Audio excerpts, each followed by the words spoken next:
I heard you. Mm. Okay.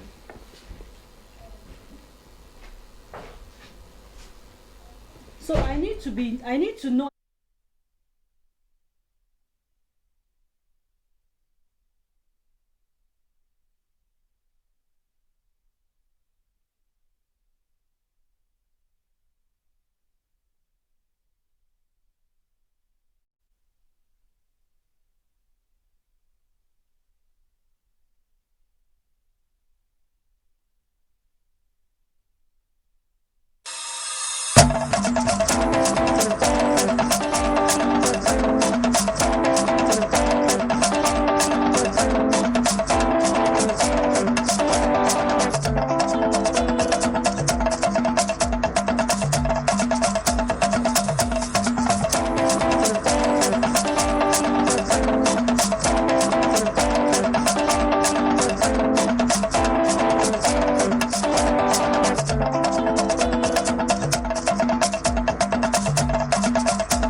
Hello and thanks for joining us on Nationwide. We're live on the network service of the NTA. I'm Hawa Salihu Adama. We start with security this Thursday. 3 more brand new helicopter gunships have been inducted into the inventory of the Nigerian Air Force towards adding impetus to its combat efficiency in addressing the nation's contemporary challenges of security. President Muhammadu Buhari, who performed the ceremony at the Eagle Square, harped on the need for operational discipline and strong maintenance culture so that air power can be effectively, efficiently and timely employed in response to the security apparatus of the nation. State House correspondent Adamu Sambo has more.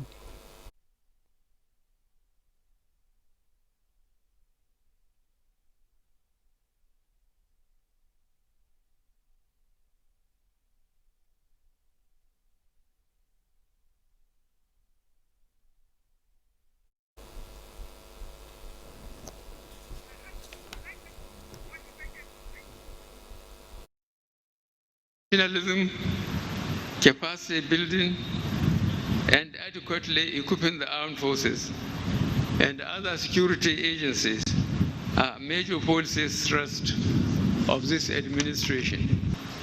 We are committed to taking the right steps in achieving the desired results. The acquisition of these aircraft, among the other military equipment, despite our budgetary constraints, is an expression of our commitment. The Nigerian Air Force, in concert with sister services, has confronted these insurgents and other enemies of the state to ensure the territorial integrity and national sovereignty of our dear nation is not undermined. President Muhammadu Buhari at the induction of the newly acquired helicopter gunship for the Air Force. To health matters now, the Sustainable Development Goal 5 has placed gender equality and women empowerment at its heart in its effort to accelerate progress towards the SDGs. Regrettably, while some indicators of gender equality are progressing, a practice like the female genital mutilation continues to be high. In the special report, Basi Ita Ikwan examines the reasons behind female genital mutilation in Nigeria. It is said that he who wears the shoe knows where it pinches. Who else could tell the story of female genital mutilation than the woman who has gone through the process? 45-year-old Christy had her genital part cut by her mother at the early years of her life. She has 3 daughters and out of ignorance also subjected her first daughter to the same practice just to fulfill cultural demands. And the belief in my tradition then is that if a woman is not done, that she will be loosed. And they also believe that giving birth will be difficult. So it was done. Christy is not alone. Lola here shares her own experience. The reason behind it is patriarchy, as in the men want to control the sexuality of the women. Because why are you saying if you don't cut a woman, she'll be promiscuous? It doesn't make any sense. There is a belief in some quarters that the practice of female genital mutilation is to reduce a woman's libido. But does this really work? But we found out around, we've asked, we've done the research, we've asked people we've asked survivors. Survivors have been there to speak to people that, no, that is not, it does not have any benefits. Especially as it's been done in some of the remote areas, villages, it's a terrible practice that we're actually hoping that government will develop proper policies towards a total, not just preventing it, but stopping it. Although female genital mutilation has been in practice for more than 1,000 years, but there are reasons to think that it could end in a single generation. That is why the United Nations strives for its full eradication by 2030, in the spirit of Sustainable Development Goal 5. Basi Taikbang, NTA News. And with me in the studio to discuss more on the issue is the Women, Peace and Security Officer at the UN Women, Samiha Abdul Malik. You're welcome to our studios. Thank you for having me. Okay. The campaign against, just for the purpose of education, I was wondering if you could tell us a little bit on what female genital mutilation really is. Yeah. So, commonly known as FGM or female genital mutilation is a practice that happens across many countries and involves either the full or partial removal of part of a girl or woman's reproductive anatomy. Okay, I'm just wondering, this campaign has been long coming. Where would you say we are today in Nigeria? Yeah, I mean, I think we need to recognize that there's been a lot of progress. So if we look at the statistics, say 5-6 years ago, the statistics told us about 27% of Nigerian women had undergone FGM. Currently, that figure is around 18%. So there has been a decrease, but there's a lot more that we need to do. I also understand that in 2015, the former President Jonathan banned this practice. Did this have any effect on the practice? Yeah, I mean, I think we also need to speak about a number of, the Nigerian Constitution, the VAP Act, which is the Violence Against Persons Prohibition Act, also prohibits FGM under Section 6. So there have been a lot of laws passed. So I think we need to look at robust enforcement, but we also need to look at the social underlying, cultural and social underlying issues that perpetuate FGM, and that's where some of our focus also needs to be. Okay. So talking about getting in touch with the people at the grassroots, I'm just wondering, how have you had any interaction with the communities and trying to convince them? It's a social practice. Yeah. So there's been a lot of outreach to people at the community level. So we have a number of initiatives. One is speaking with traditional elders and religious leaders, because of course there's also a perception that FGM is something which is a misperception, that FGM is religiously prescribed. So talking to the people that have influence within their communities, talking to parents and guardians is also very, very important and is part of our programming at a grassroots level. And this is where we need to continue our work. We also have the He for She campaign, which recognizes that men and boys also are champions in addressing gender inequalities and speaking out against these harmful practices. So we're hoping we can carry along men and boys as well in this effort to over time decrease and then eliminate FGM in Nigeria and across the world. Have you had any close interaction with victims? Yes, so recently, I mean, we have what we call a Survivor Summit, which looked at not just FGM, but survivors of broader areas of gender-based violence. So they are at the heart of whose voices need to come out, and we need to move not just looking at prosecuting those who have committed FGM, but also looking at how do we support survivors and also elevate their voices. Do we see this culture being eradicated from our society. Yeah, I mean, that will take time. That's a long-term process, but I think it's something that we all need to do collectively, and also continue to push, because social change is something that takes a long time, but we recognize that culture is dynamic and will change, because we've seen progress. While hoping for a change, I have another guest joining me now, and that's Melanie Ishola, a social activist and journalist, joining me from Lagos. Hello, Melanie.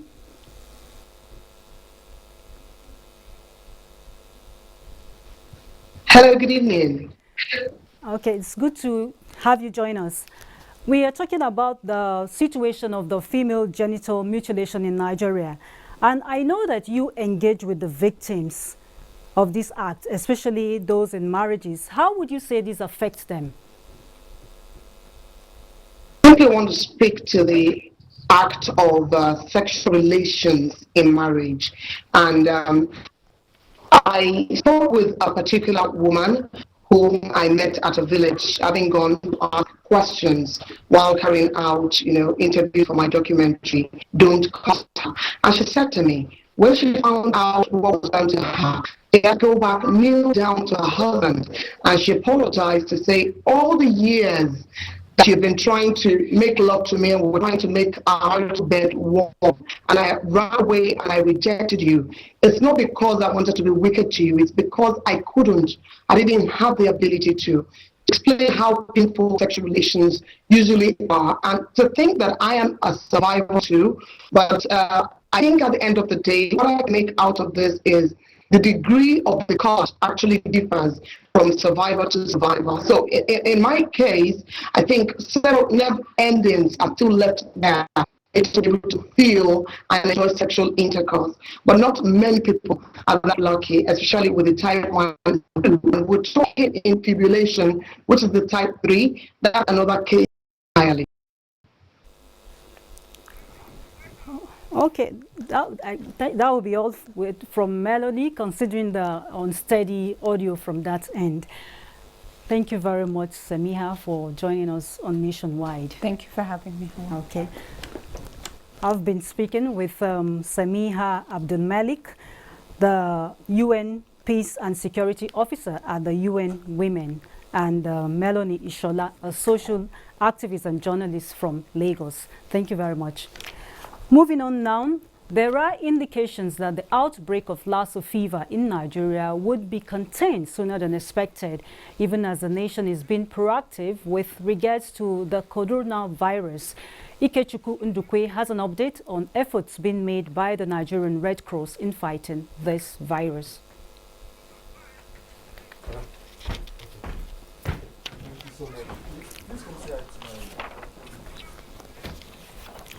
We're sorry that report isn't ready. To the National Assembly now, the Senate has passed for second reading the bill that seeks to provide for prudent management of Nigeria's national resources. The bill also seeks to ensure long-term stability of the nation's macroeconomy, provide for the establishment of a Fiscal Responsibility Council, and ensure adequate funding and empowerment of the Fiscal Responsibility Commission to prosecute defaulters. The bill also canvasses for mandatory public consultation before formulation of the medium-term expenditure framework. Meanwhile, the Senate has drawn the attention of the Federal Ministry of Health to a strange disease that has killed 4 persons in Obi local government area of Benue State and urged it to move into the area to ensure the disease does not spread. The Senate has also constituted a 57-member Constitution Review Committee with representatives from the 36 states of the Federation and the Federal Capital Territory. Still staying with the National Assembly, the House of Representatives has commended the federal government's Better Education Service Delivery for All program being implemented in some states of the Federation. The lawmakers, while debating a matter of urgent public importance, moved by the Deputy Chief Whip, Nkiruka Nyejocha, called for a holistic approach to address the issue of out-of-school children and advised that the program be expanded to cover all states of the Federation. The House also adopted a motion from Ferdinand Dozier calling for investigation into the use of paracetamol to tantalize meat in view of the health hazard to the public. Meanwhile, a bill for an act to repeal the Raw Materials Research Development Council has been passed.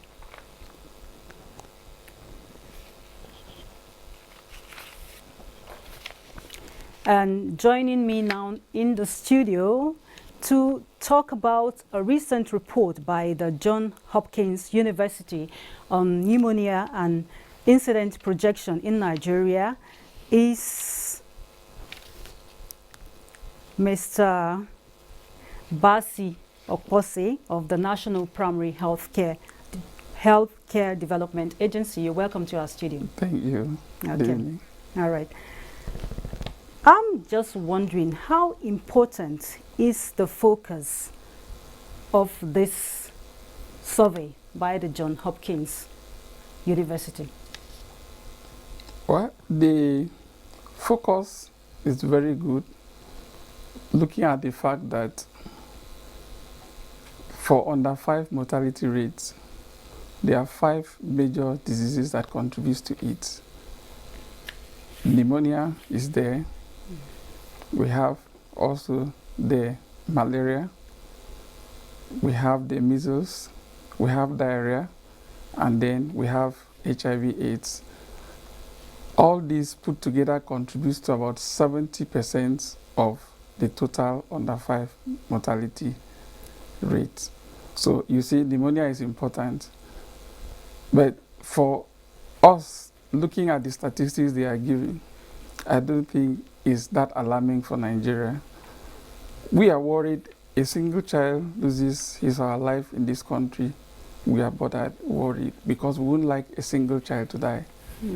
But the projections from the report we are seeing exceeds what we are looking at based on the achievements we've made so far in the country. What was your initial reaction when you got this report? The result, yes, we are losing children and the government is working hard, but the figures they are giving is sort of exaggerated. For reasons, the World Health Organization, their concluding report in 2017, June 2017, was very clear that globally, 808,694 children were lost globally. Nigeria contributed to about 8% of these. Usually they give a range 5 to 8% of the global mortality. Picking the highest 8% of that, we are looking at about 64,900 children lost per year. So if you multiply that by 10 years, we are talking about, it will be about 650,000 children. But whatever the situation is, there is a concern, right? There's a serious concern. Okay, so what response structure should Nigeria put in place, or what do we have in place to address this? I want to thank the federal government under the leadership of His Excellency President Buhari, the Minister of Health, the Chief Executive NPHCDN, Dr. Faisal, for the work they are doing. We have 3-pronged approach to address this. Okay. 1 is prevention, 2, protection, and then 3, treatment. For the prevention, we have PCV vaccine being given to our children under 1 free. Free? Every eligible child, every child born is given free, 3 doses. Even at the rural areas? Yes, even at the rural areas is provided free. Okay. You know, if you look at the causes of the pneumonia itself, we have bacterial one, we have the viral, and then the fungal and other organisms. Now, for the bacterial one, the greatest cause of it, the commonest cause of it is Streptococcus pneumonia, and that is what PCV addresses.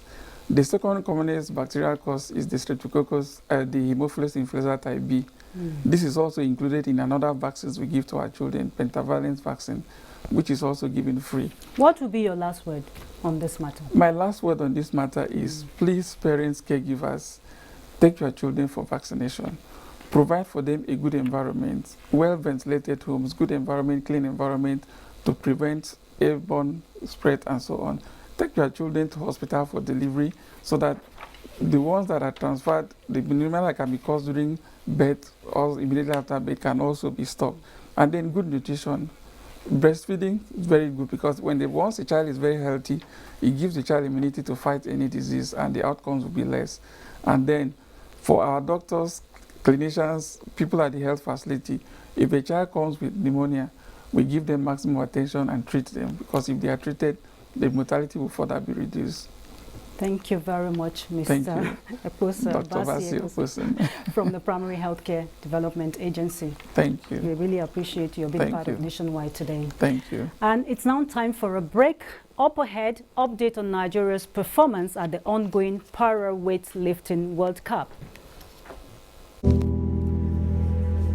This year, the weather conditions Harmattan in Nigeria is harsh, with temperature dropping very low in some parts of the country.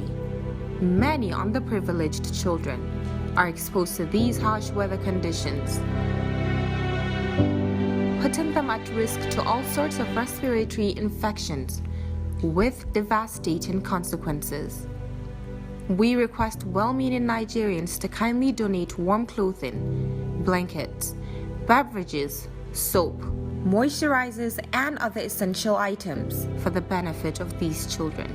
Get involved to support displaced and underprivileged children exposed to these harsh weather conditions. Powered by Aisha Buhari Foundation.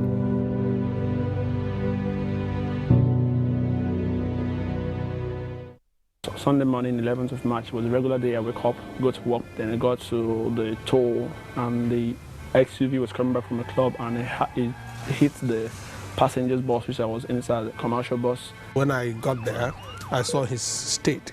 It wasn't hopeful. I also wish he's fine. I wish he gets back to what he used to be.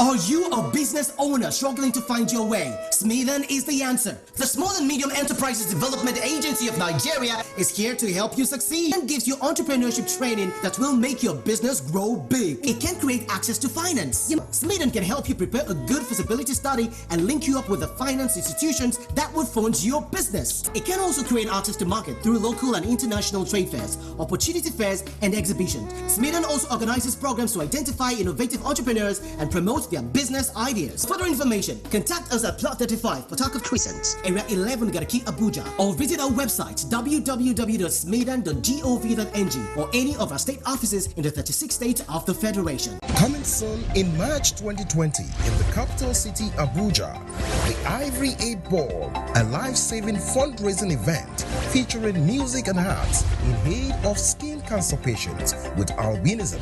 For participation and sponsorship, please call Edidio, Chinwe. This event is supported by the Nigerian Television Authority, NTA TV Enterprises, Federal Radio Corporation of Nigeria, FRCN, and the Albino Foundation. The Ivory 8 Ball for a worthy cause. Watch out. Are you looking for a serene environment where you can relax and feel at home with family and friends? Then search no more, because Liverpool VIP Hotel and Unique Resort is the answer.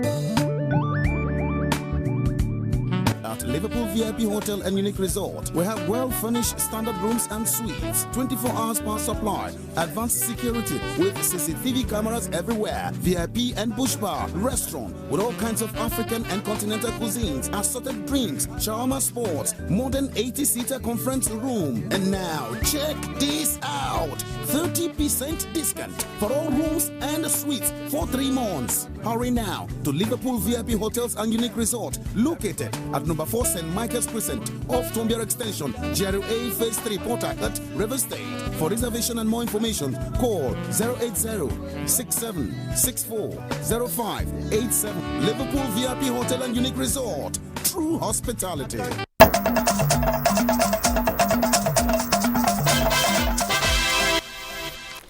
Thanks for rejoining us. Sports now. Abuja, Nigeria's capital city, is still grabbing headlines and making the rounds in the sporting world as it continues to host some of the world's strongest powerlifters in the season opener World Powerlifting World Cup.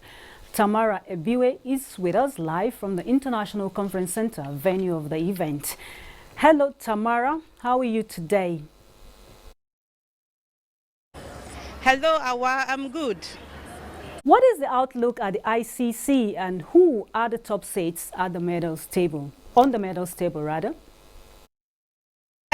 Well, as expected, Nigeria is dominating the medals table as I speak, while we wait for the organizers to give us a comprehensive package as what is contained in the overall medals table. But I can boldly tell you that in the morning session, Nigeria won 3 gold medals, 2 in the senior category and 1 in the junior category. We also got a silver medal in the senior category as well. The likes of Paul Kende won gold in the 65 kg. Innocent Nnamdi also won a gold medal in the 72 kg, and Razak won a silver medal in the 65 kg. And in the junior category, Egu Ogbonnaya also won a gold medal. They are on break as I speak, but it's going to resume at exactly 4:30 p.m. I have an athlete here, a Kenyan, that won gold medal yesterday. She's no other than Helen Wawira.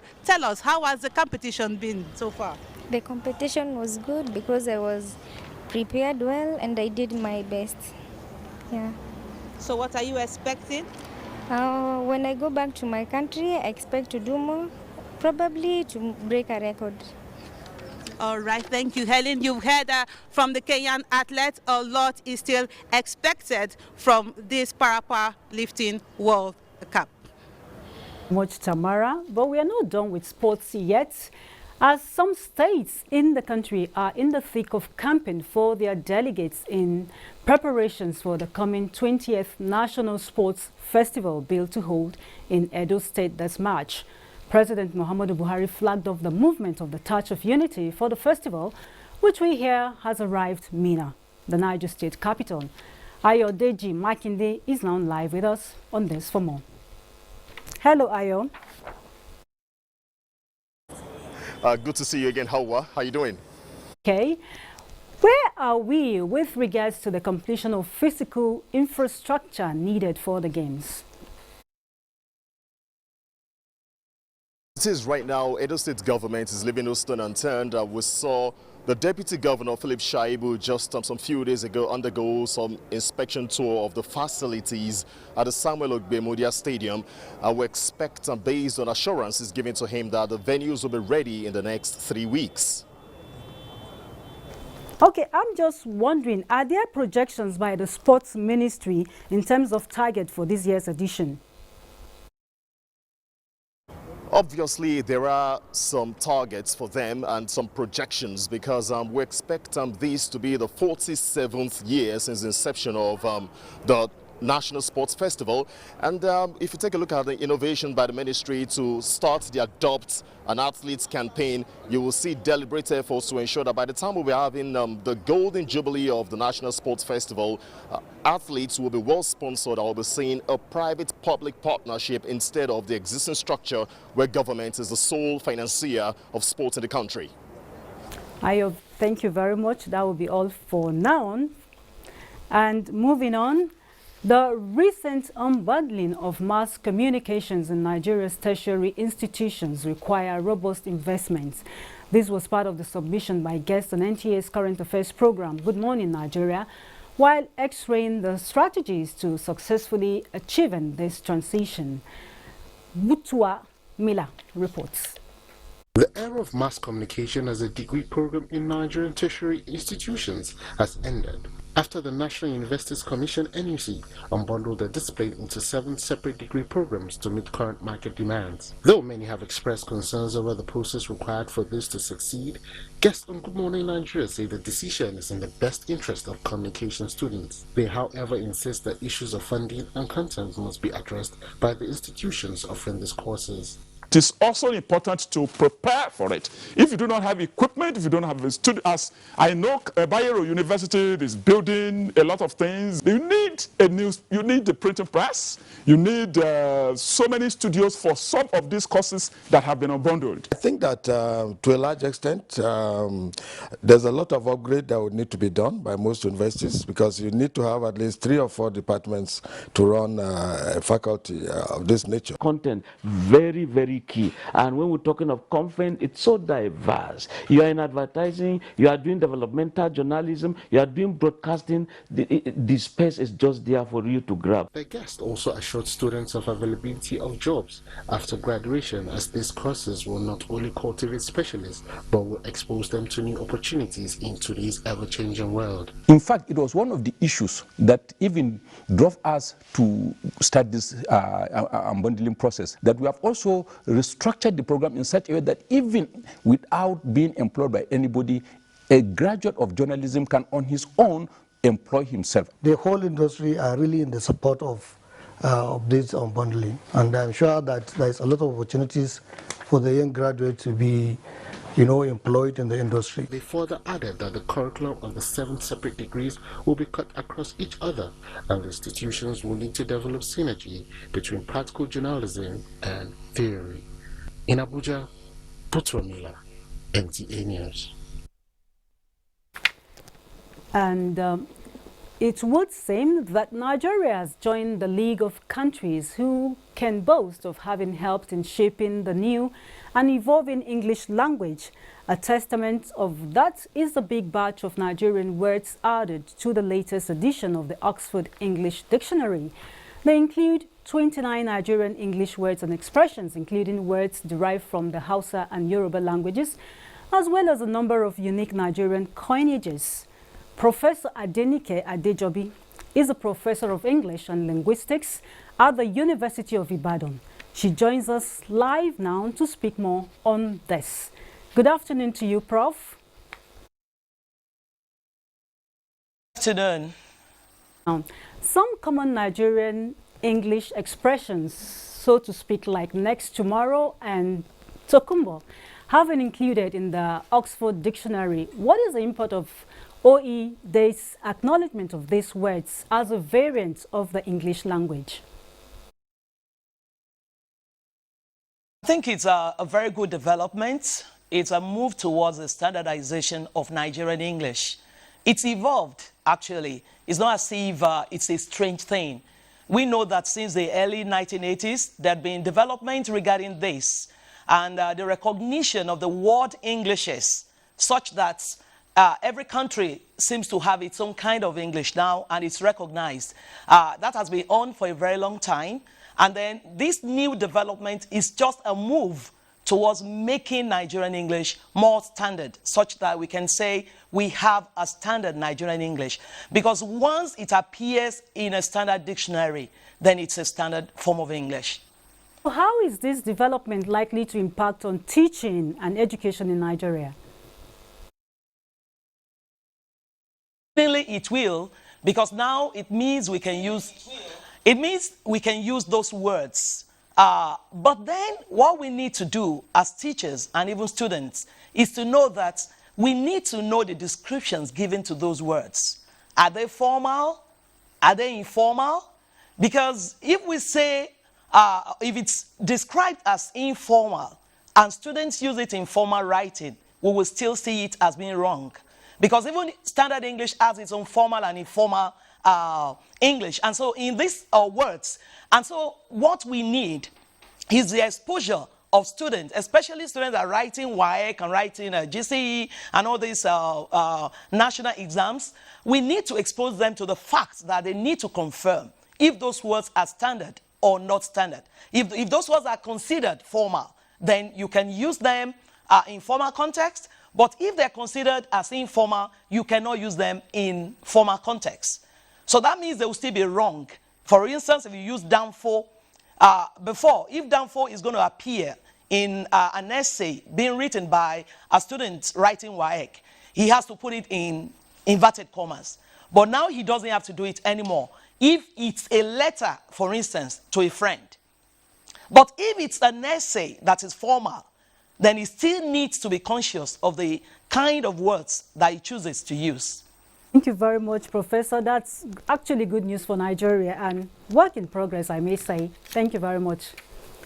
And moving on, Hingino in our Lagos Network Center is now joining us with top stories from that zone. Hello, Hingino.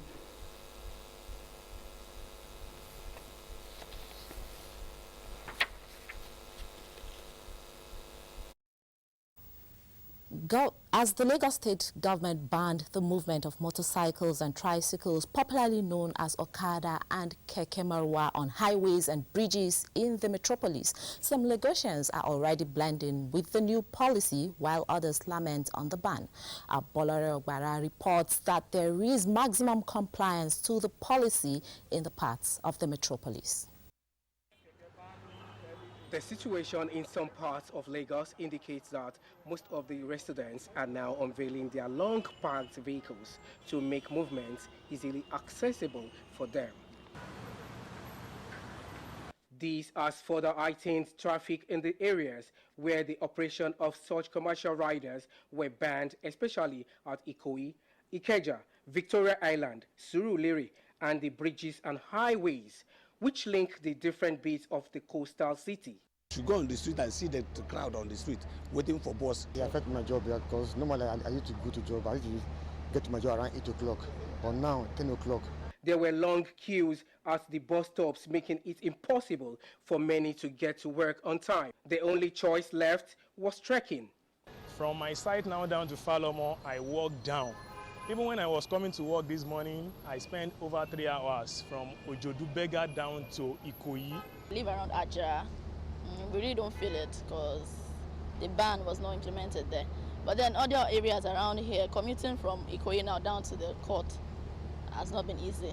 My legs are aching now. I have to trek all the way from Falomo to Federal High Court. For what? I'm about to get out of this place now. The same thing. The Lagos State government said the measure was targeted at reducing crime and introduced sanity to the highway. In Lagos, Abolore Ogbara, NTA News. Still on the ban, Lagos State Governor Babajide Sanwo-Olu says his government will sustain the ban on commercial motorcycle and tricycle operators for security and safety reasons. The governor made this known during the induction of 1,017 cadets into the Lagos State Traffic Management Authority, LASMA, in Oshodi. Nusosla reports. A recent study indicates that at least 3 of every 10 years spent in Lagos is lost to traffic. It means Lagos residents spend an average of 7 hours 20 minutes in traffic every day. Despite its huge population and importance, road is the city's most common and available means of transport.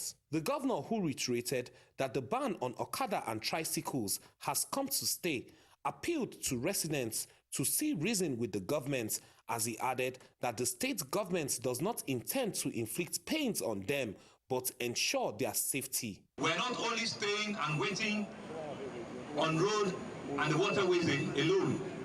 We're also committed as a government to ensuring that the construction on the blue line, as we have promised, should start seeing rail or train before the end of next year.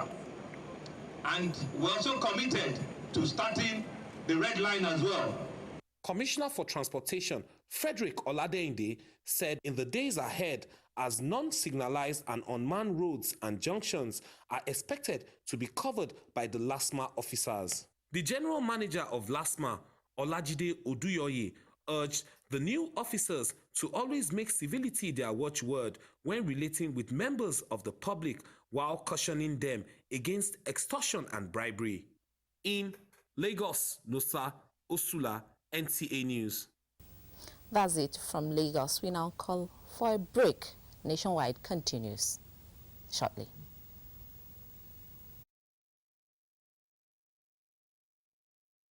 Thank you, Hingino. Before the break, we have some more stories here in Abuja. A report just in says the Independent National Electoral Commission has deregistered 74 political parties for non-performance during the 2019 general elections, bringing the number of parties in Nigeria to 18 for the following reasons. 1. Breach of any of the requirements for registration as a political party. 2. Failure to win at least 25% of the votes cast in one state of the Federation in a presidential election, or 25% of the votes cast in one local government area of a state in a governorship election. And 3. failure to win at least one ward in a chairmanship election, one seat in the National or State Assembly election, or one seat in a councillorship election. Accordingly, 74 political parties are hereby deregistered. Accordingly, the Commission has fixed Saturday, 19th September 2020, as the date for the governorship election in Edo State, and Saturday, 10th October 2020, for Ondo State. And from electoral matters to aviation. From Enugu State, we hear that residents, especially air traffic passengers, have begun a countdown to the reopening of the Akanu Ibiam International Airport. Minister of Aviation, Senator Hadi Sirika, recently expressed confidence that the airport would be reopened before the Easter celebration in April.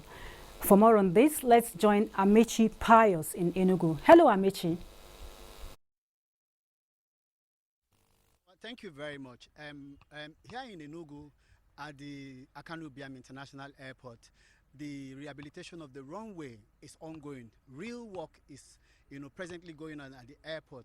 The runway is being fixed. The instrument landing equipment has been, installed, and then to replace the old ones. The roads, out and into Enugu, particularly the Enugu-Owerri Road and the Enugu-Onitsha Road, are also in good shape. And travelers have been plying that route without any issue, except for a couple of places where you have potholes, and they are being fixed by the men of the Federal Maintenance Agency. The last time I visited that road, that's from Okigwe to Owerri, they are being fixed and the potholes are being covered. The roads are generally good, and the general feeling among the people of Enugu, is that of it's quite satisfactory. People, they are really looking forward to seeing their airport, open so that they can begin to use the airport. Amechi, any idea on when the airport is likely to be reopened? This time, the Minister of Labour and Employment, Dr. Chris Ngege, visited the contractors handling the rehabilitation work, assured the minister strongly that by latest, the 31st of March 2020, that's this year, it will be open to the public. It's very good news. Thank you very much, Amechi, giving us a reassurance on the reopening of the Akanu Ibiam International Airport. To further broaden inclusion and participation of people with special needs in the country's political space, the Albino Foundation, in collaboration with advocacy groups, have come up with an updated disability inclusion manual that puts prevalent issues in perspective for implementation nationwide. Let's now join Kenneth Nanim. Physically challenged Kehinde Onitiju has not been happy for being excluded during elections. He, like others with physical challenges, believe they should be given opportunities to not only participate in elections as voters, but also as ad hoc or permanent staff. They have to consider person with disability. If we want the political parties to understand that we can do better than able people. Even, we are challenged. We are not mentally disabled. For these and other reasons, the advocacy groups gathered here are developing an updated disability inclusion manual that will take into account the need for INEC, state electoral commissions and political parties at all levels to create more opportunities for persons with disabilities. There's the need for us to do a review to know whether there are gaps that needs to be filled. We looked at the INEC side. You look at some of the improvements that have been coming and the aspect of trying to bring all the necessary, braille, magnifier and all that to make sure that those who live with disabilities are accommodated in the electoral process. Development partners also believe more work needs to be done to ensure adequate compliance with the new manual. The next will be to validate the document. Then after that, we will then disseminate the document. And then thirdly, we will ensure implementation. My greatest concern is not just getting them to vote. My greatest concern is getting them to be voted for. Sensitization of these categories of citizens, especially those in the rural communities, are part of the content of the new Disability Inclusion Manual. Kenneth Nanim, NTA News. And Mohammed is on standby in Maiduguri for more reports on Nationwide. Hello, Mohammed.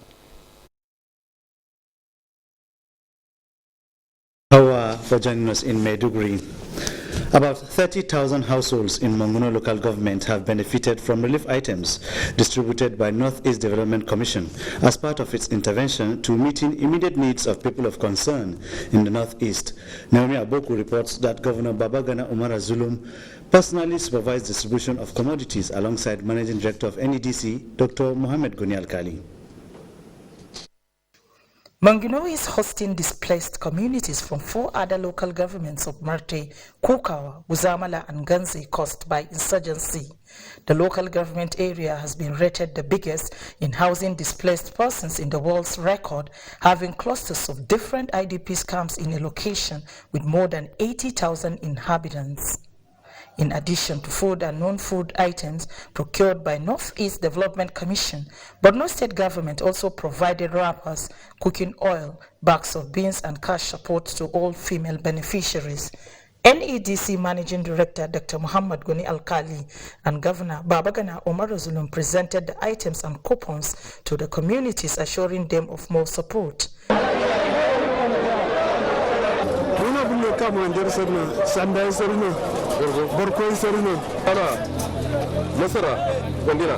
have contributed a lot. You can see the food items, you can see the blanket. We are all doing that. Well, just provided what we can do in terms of the food stuff.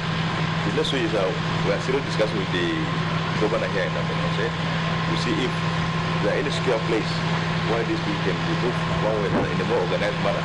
Managing Director NEDC Dr. Alkali said, until peace is attained, NEDC, Borno State Government and development partners will continue to give palliative support to victims on sustained basis. In Maiduguri, Naomi Aboku, NTA News. Still on assistance, Northern Governors' Wives Forum has presented relief materials to internally displaced persons and sponsored a cancer patient in Maiduguri during 2-day visit to the state capital.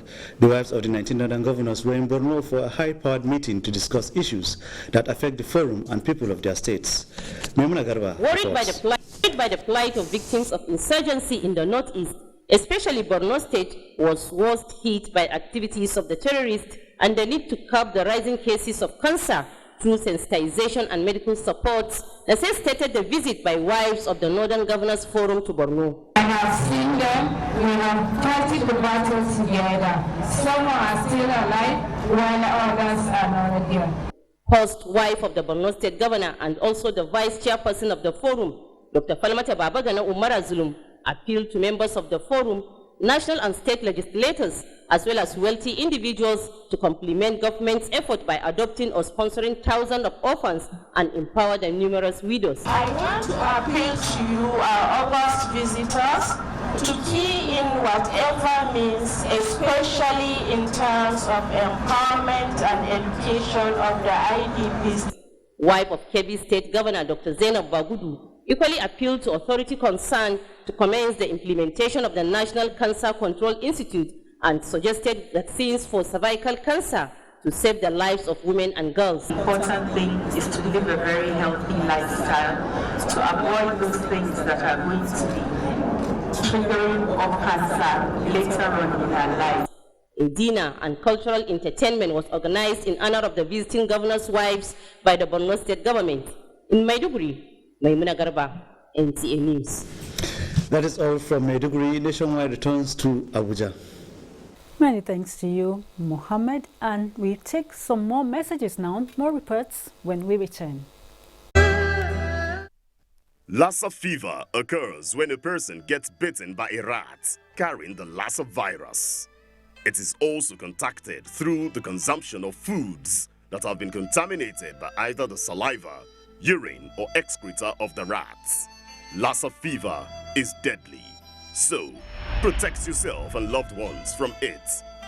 Keep rats away from your homes. Ensure that leftover foods are properly covered at night and heat up properly before consumption. Wash fruits properly before you eat.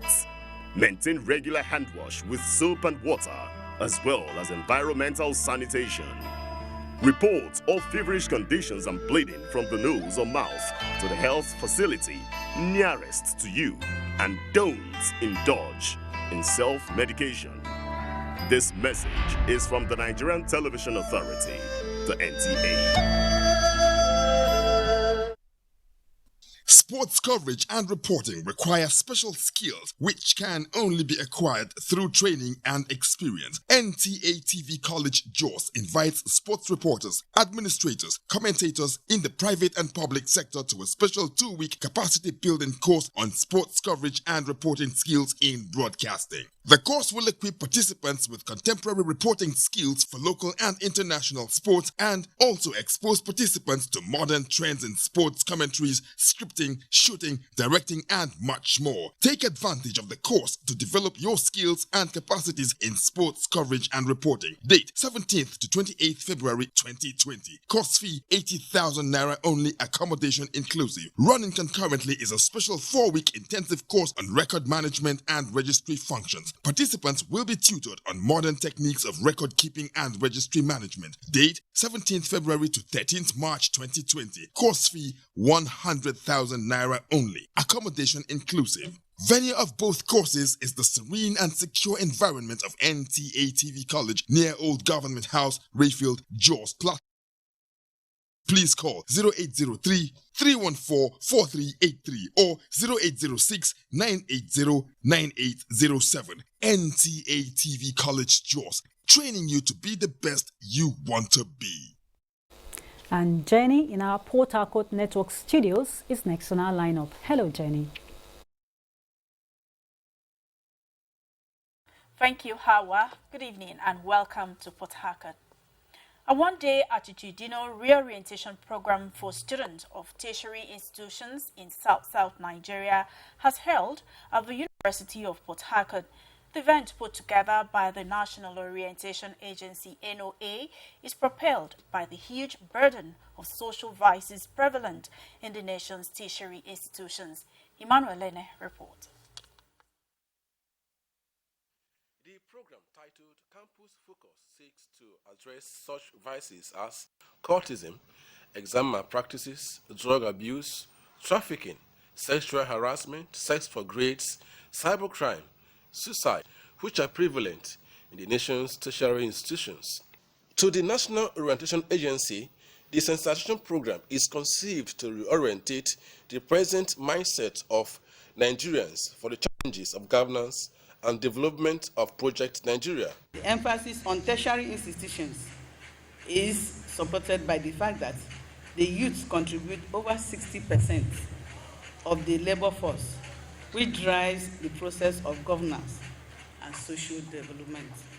Intends to use the Campus Focus platform as a means of reawakening the consciousness of students and tertiary institutions to the cherished national core value. The Dean Students Affairs, University of Port Harcourt, is Dr. Otu Ogbeyang. As a university, we want to pledge support and all other activities that contribute to changing attitudes of our youth. The program provided an opportunity for various agencies of government to speak to the students on issues of security and health. The orientation program is packaged for all the zones of the country. In Port Harcourt, Emmanuel Lene, NTA News. The National Film and Video Censors Board has destroyed unclassified films and videos worth over 100 million naira in Port Harcourt. Executive Director MFVCB Alhaji Adedayo Thomas says the exercise is aimed at sanitizing the Nigerian movie market. Yanikume Olulu report. The films destroyed include Nigeria and foreign movies which contained pornographic, obnoxious, unqualified and uncensored works. Executive Director National Film and Video Censors Board, Alhaji Adidayo Thomas, said a key objective of the board is the continuous improvement and respect for enforcement of intellectual property and ownership rights in the film industry. We've arrested big names who are into the unwholesome, uncensored and unclassified works. We're on the mission of burning confiscated pornographic films, uncensored and unclassified works. Adidayo, who had called on the management of NTA Port Harcourt to solicit publicity for their activities, was lauded for the commitment to sanitize the film industry. You have a lot to do when it comes to your assignment, censors, especially the type of things we watch, the type of things we see. Some Nigerian filmmakers who witnessed the discussion exercise described it as reassuring. In Port Harcourt, Danukme Ulolo, NTA News. That's it from Port Harcourt. It's now back to you, Hawa, in Abuja. Short journey, and from Port Harcourt, we go straight to Suleiman in Kaduna for more reports. Thank you very much, Hawa, and welcome. Amended charges have been filed in the ongoing prosecution of leader of the proscribed Islamic movement of Nigeria, Sheikh Ibrahim El-Zakzaki, and his wife, Zinat. Majama Adamu reports that this has necessitated further adjournment of case. The report. The case of culpable homicide, criminal conspiracy, and illegal assembly instituted against Sheikh Ibrahim El-Zakzaki and his wife came up for hearing today at the State High Court here in Kaduna. The defendants were, however, not in court. The absence of the defendants on held ground necessitated adjournment of hearing to the 24th of February, as by law the amended charges must be read to them and their pleas taken in person, not by representative, before trial can commence. The amendment by the prosecution was due to inability to apprehend the third and fourth defendants who are at large, and the earlier charges did not reflect this, hence narrowing the scope of the trial to the dawah of El-Zakzaki and his wife in the amended charges. The defendants, the third, fourth defendant, they must reflect in the copy of the charge that they are at large. That's what the state has did and filed and served the defense counsel. However, we apply to the court to allow the defendants access to their personal physician. In the meantime, the court presided over by Justice Gideon Kurada has granted the request of the defense counsel to allow the defendant access to their personal physicians. Kaduna, Majama Adamu, NTA News. With that report is back to you, Hawa, for more on the Nationwide. Good afternoon. Thank you very much, Suleiman. And that's Nationwide today. We thank you for being part of it. Join us for more reports on the network service. Good evening.